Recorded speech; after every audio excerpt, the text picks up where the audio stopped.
going, little one?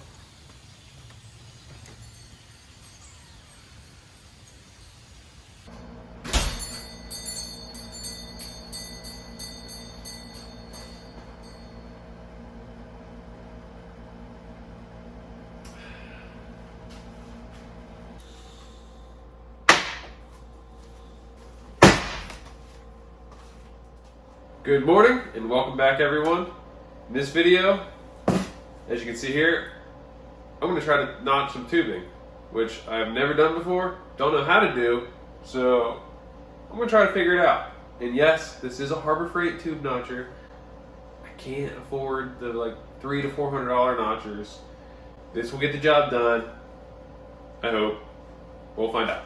This was like 60 bucks. I think it'll work. So I'm going to bring you guys along today, and we're going to figure out how to notch some tubing to get some stuff done on the Jeep.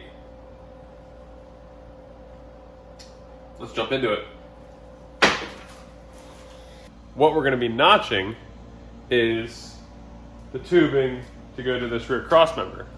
If you watched my last video, at the very end of the video I talked about how I want to triangulate this crossmember to this rear bumper for added strength to the rear of the frame, and also I need something I can put my rear body mounts on for the tub. Adding this triangulated tubing in the rear is going to have multiple benefits for mounting the tub and strengthening the rear of the frame, because it's fairly strong here, but let's say I'm stuck, I don't know, in a creek, because that's what happened before, and I have to get tugged out sideways from these mounts, and a nice hard tug, could tweak the rear of the frame here. But if I triangulate it, it's going to just add the strength all the way back. Or let's say maybe I take a rear impact. Somebody on the trail loses brakes, for example, comes in and smacks me in the rear. If it's triangulated here in the center, it's going to hit that and it's going to disperse it through there and hopefully not bend the bumper in or damage my frame. So there's just, a few benefits to this, but that is why we are notching some tube today.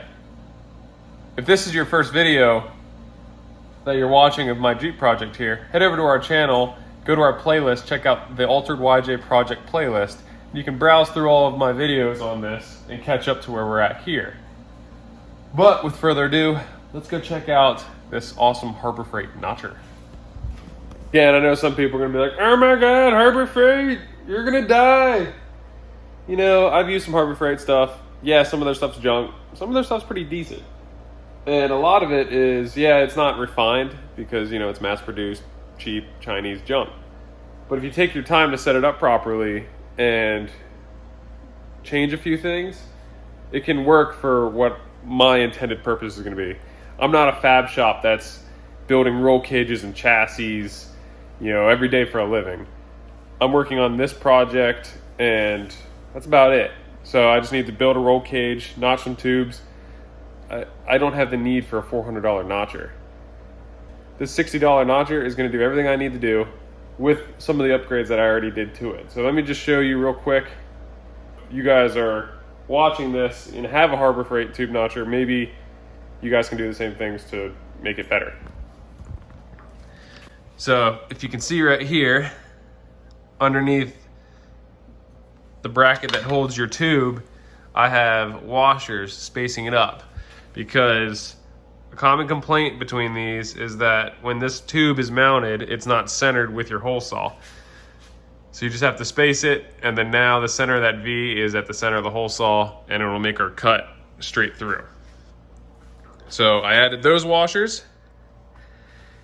Next, so I'm cutting through 1 3/4 tube. So I have 1 3/4 hole saw.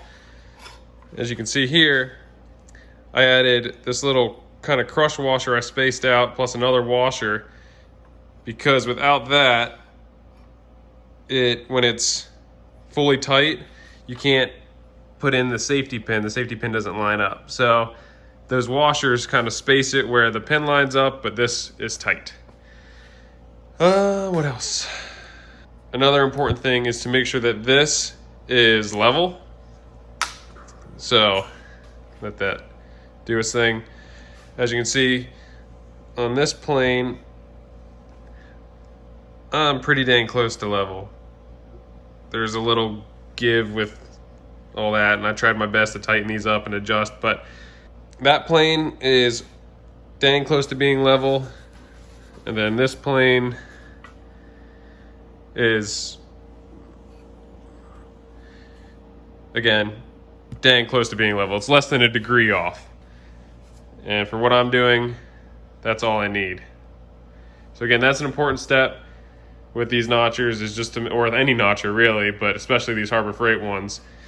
You have to unbolt these and kind of make sure once it's mounted in your vise or your drill press or whatever, just make sure that you are as level as you can get. So that's level. I have this junk piece of tube. It's slightly bigger than 1 3/4 outer diameter, but it's going to let me practice cutting so I don't mess up my expensive DOM tubing.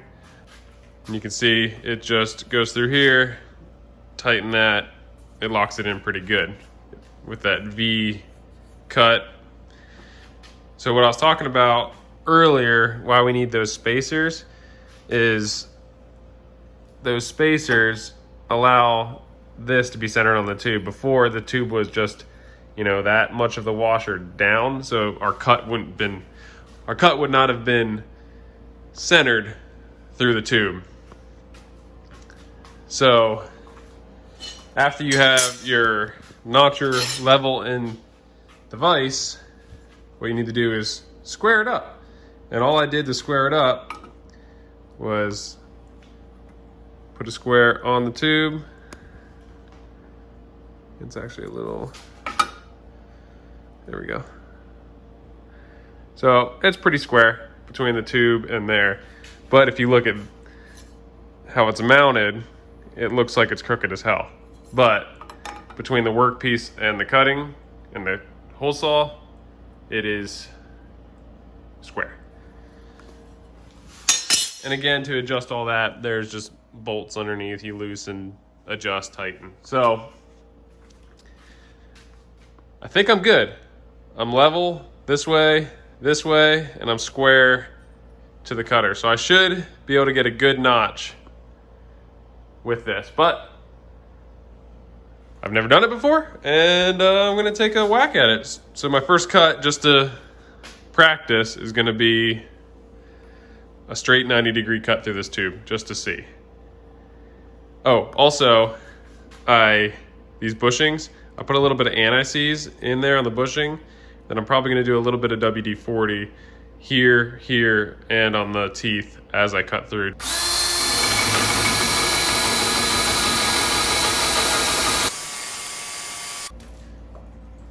Just add a little bit of oil.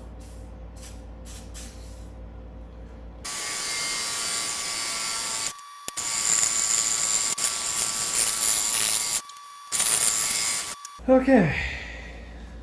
So like I said, this tube is a little bit bigger than 1 3/4, so I'm not cutting through the top and the bottom like I was hoping it would. And this is also aluminum. We're getting there. This drill sucks. Not the proper practice tube. But I do have a good bit. It's a Milwaukee bit. Alright, it's just practice. Just a practice piece.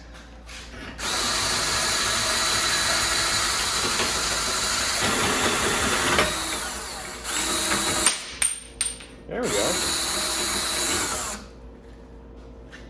Now, if this was the correct diameter, it would have cut through that top wall and the bottom wall, and this piece would have fallen off. But since we're slightly bigger than 1 3/4, it did not. But quick little boop, we should be good. Okay, well, first test cut, so far success.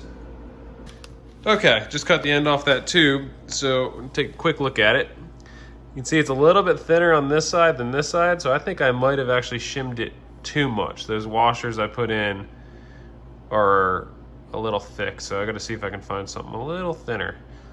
But the cut looks good. I didn't clean it up or anything. Normally, you clean it up with a flap wheel, but I don't want to gunk up my flap wheel with aluminum, so I'm not going to clean this up. But coming over here to my cross member, I have, again, this notch that's not cleaned up at all. And that is pretty dang good fitment for my first cut. I'd say with that cleaned up and beveled, I have a pretty good weldable joint. I will take it. So now I think what I'm going to do is see if I can find some different shims to get that as centered as possible. Start figuring out my angles, and then hopefully not mess up my DOM. That's super expensive. Okay, so here's where we're working, what we're working with. So I drew this pretty little picture. So this is my idea here. Here's our cross member at 38 inches. We need a tube to come here, tube to come here, and I measured where our body mounts are, and to be on the safe side, I want to mount the tubes 6 inches in on each side, and then just by holding stuff up, I got an idea that the measurement should be 34 degrees. So it'll be 34 degrees here, here, here, here on the inside. So I think I'm not very good with geometry or angles or anything like that, but this was just rough idea of measurements to kind of give me an idea of what I'm looking at, but also I can show you guys what's in my head now on paper, and now we need to make this go here. This is going to represent the tube, and if you get it lined up mark to mark and have it tight, this will help us find our angles. So I'm going to try to do this and see if I can wrap my head around the whole idea of this string.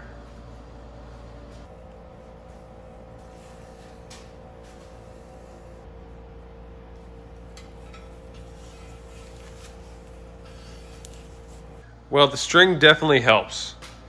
So I didn't tie any knots, I just wrapped it around the tube till it was taut.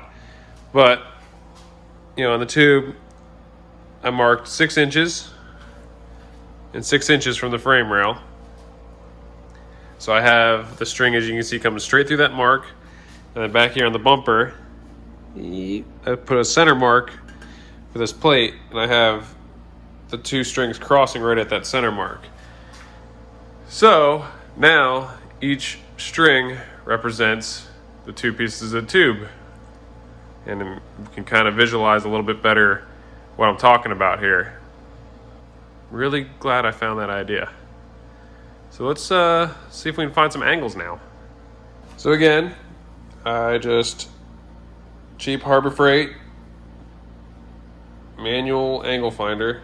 I think this was like $2. I could get a digital one, but I didn't. So we can move this and do all the fun stuff. Never done this before, but what I think needs to happen is we need to have this. So right there, it's our straight edge, so we're going to take this.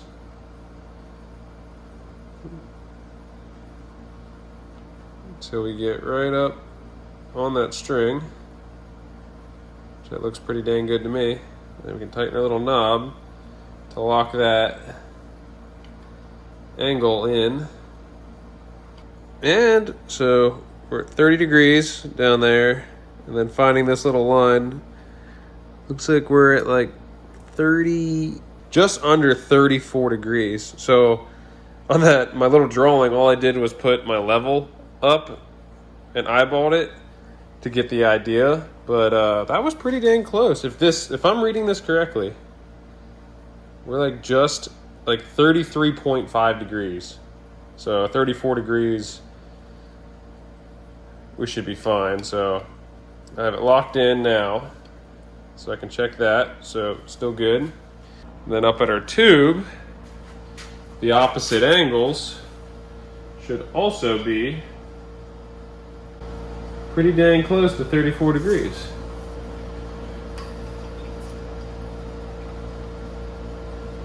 So again, if I'm thinking this through properly, this 34 degrees should be what I should set my tubing notcher for. Cut the tubing, and that should give me from there to there, and then I should just make a 34 degree angle cut on the tube to put it flat against this back on here. I hope I'm thinking this right. I mean, I would ask you guys if I'm right or not, but I'm either going to do it right or mess it up, and you guys are going to see it, and it's going to already be done and posted by the time you're watching this video. So,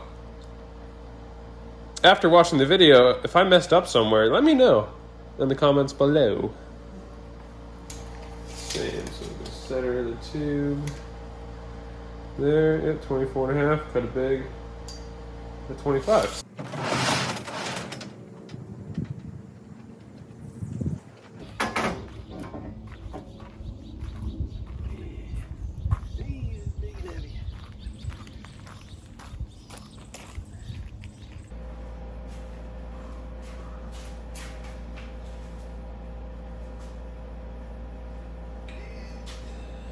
I readjusted my string lines. I cleaned off the paint on the back there and found the center point on that piece. I marked my 6-inch line more around the tube so it was easier to line up. So I think the way it's looking is for that angle against the flat piece, I'm gonna just kind of eyeball it and cut it long and then massage it with the flap wheel to get it to fit snug. So now I'm going to cut my two pieces. 25 inches should give me plenty, but I'm going to cut 26-inch pieces just to give me that little bit of room with the notch and massaging it. And 26 inches should be plenty to give me some wiggle room in case I mess up. So now I'm going to cut my first piece. I think I'm just going to do one at a time just in case. So I'm going to cut 26 inches off this, notch it, and hopefully get it in place. Yay.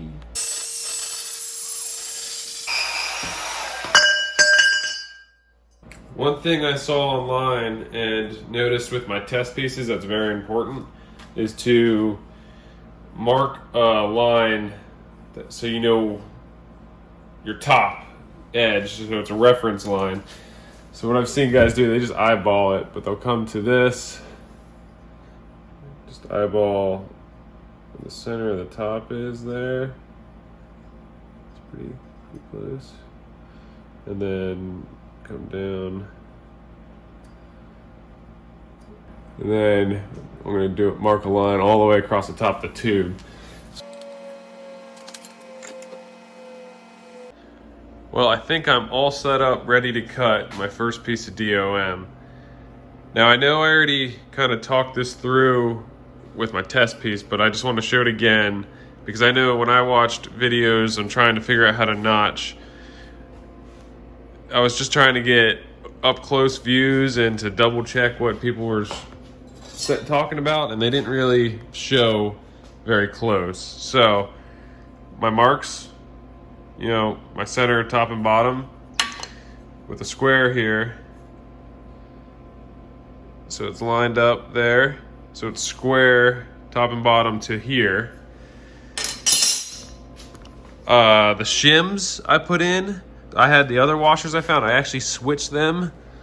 If you can see here, I put the washers I found underneath and the thinner washers up there for the shim, which centered that pretty dang close. It was closer than what the other washers were.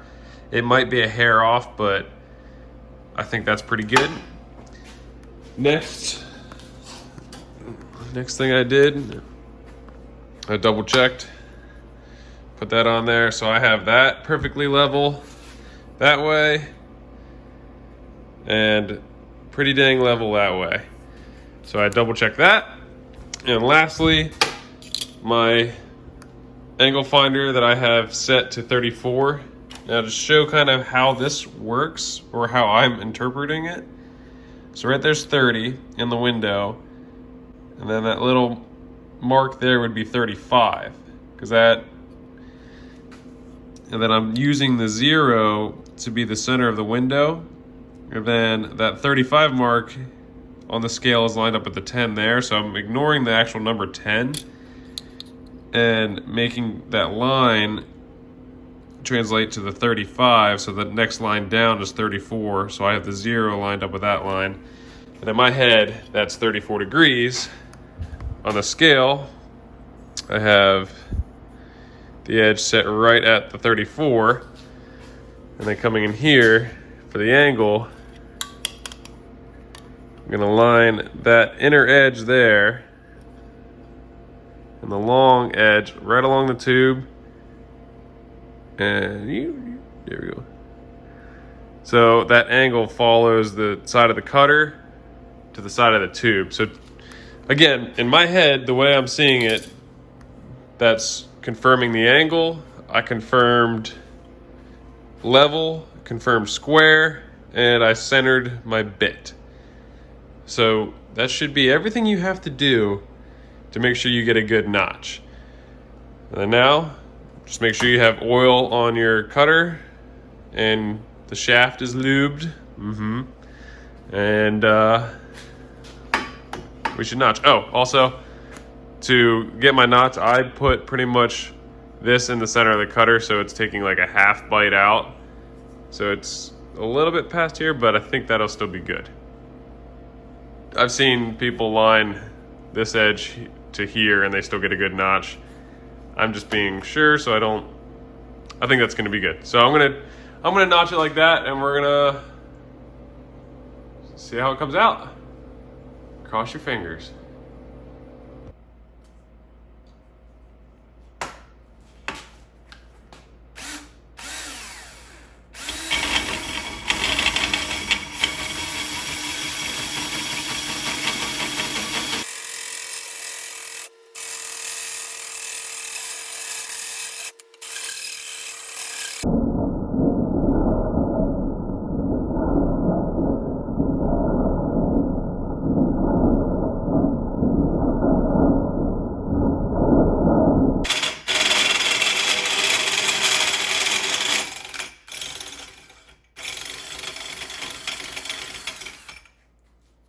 Without any cleanup, take it over to the cross member here, and it notches in there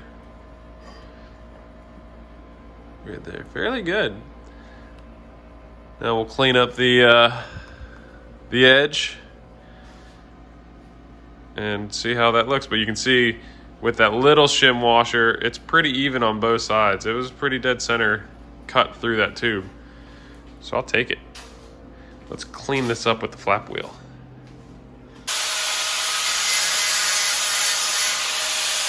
So you can see I put a little bevel in there just to help when we weld it together, just similar to what I did there on the cross member, just to help the weld penetrate. So this tube is actually going to sit like down here on this plate. So it's got to have kind of a weird cut to it, and I'm still just trying to figure that out. So I got to cut it at an angle. You see at that angle where it needs to be, that's how much further the cut is out. So I gotta do math. I don't know what I'm doing. Okay, so this is a little harder than I thought, because I think when I did the string line, I did from there to the top of here, and I didn't account for the drop. So I think that changes the angle a little bit. And also, I didn't account really for the diameter of the tube, because I wanted the outside of the tube to be like there. And I think the way that I measured it, it was bringing the center of the tube to the center of the line. So, again, I'm not really good with geometry, and I don't really know what I'm doing at all. This is where I'm at. I kind of cut this angle, and I've been working it with the grinder, but it's still not perfect. So I have the notch center center line of the tube to the 6-inch mark on the notch, and then I have this about outside of the tube to the center of the line there, but the tube's slightly rotating, so it's opening up my notch a little bit to get it in there. So I still have to work it just a hair with the grinder to get it where I think it's going to be good. And then I'm going to get it tacked, just this one tacked in place. It's not going to be perfect, but again, it's not super structural. It's just added support. So this is a good piece for me to practice this stuff on, because it's not going to be load bearing or hold any weight. It's just going to strengthen the tail end of the frame.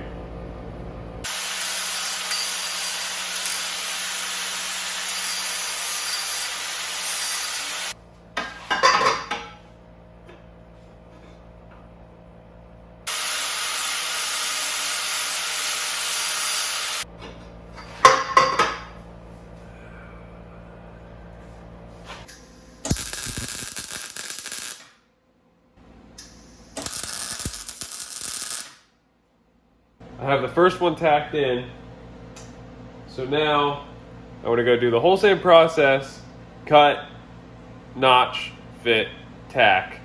And then as soon as I get all that done with the next piece, I will show you guys kind of a close-up of how the joints look and how it fits.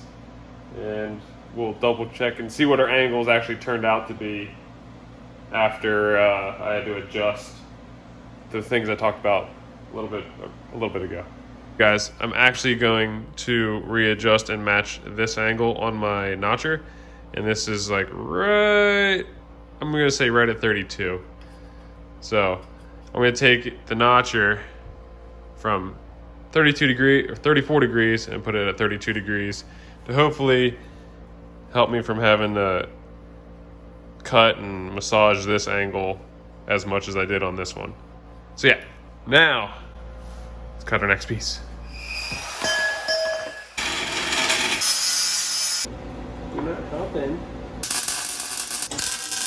It's always a good feeling when an idea in your head that goes on paper then becomes a reality. So,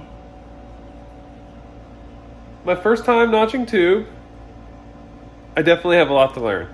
It was, it's not hard, but you really have to think it through, and I'm not the smartest person ever.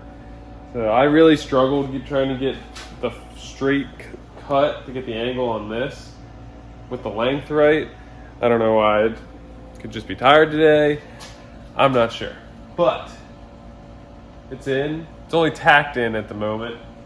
And yeah, I'm pretty pleased with the turnout. Let me show you guys a little up close here. So I just got a tack here, but you can see my center line goes right up to my mark on that side. Same with this side. Center line right to the mark there. Coming in, tacked here. Now this gap, it's because I struggled with this cut. When I cut it, I kind of cut it like this. So it's touching all down here, but it's kind of cut at an angle. So I'll be able to fill all this in with weld, no problem. And you can see this one is a little bit further away from this line, but this line wasn't exactly center of the frame. This line was center of the plate. So center of the frame is actually, I think it was like 1/8 this way. So I spaced this tube just a little bit that way, so it's centered in the frame when you're in, you know, the plate, whatever. You know what I'm trying to say. So that's why that one's just a hair this way, but all the center marks line up, it's tacked in place. This cross member still tacked in place. Same with that cross member, motor mounts. Everything's still tacked in place. Now, I'm at the point where I could go ahead and burn all this in, but I have a 220 outlet that I wired in a couple weeks ago for the plasma cutter that my buddy Matt's let me borrow. So now that I have a 220 outlet, I've been pushing that 110 welder a little hard lately. And I'm going to start getting into the roll cage and axles and stuff like this. So 220 would be nice. So at the end of the month here, I think I'm going to replace that little 110 welder. But if you want to see that, you're going to have to wait till the next video, because I'm going to end this one here. Happy with the progress we made today. Until then, if you guys like this video, give it a thumbs up. If you want to see more of this YJ project and also some of our other trips with the JL, and hopefully future trips with the YJ when this is done, go ahead and hit that subscribe button.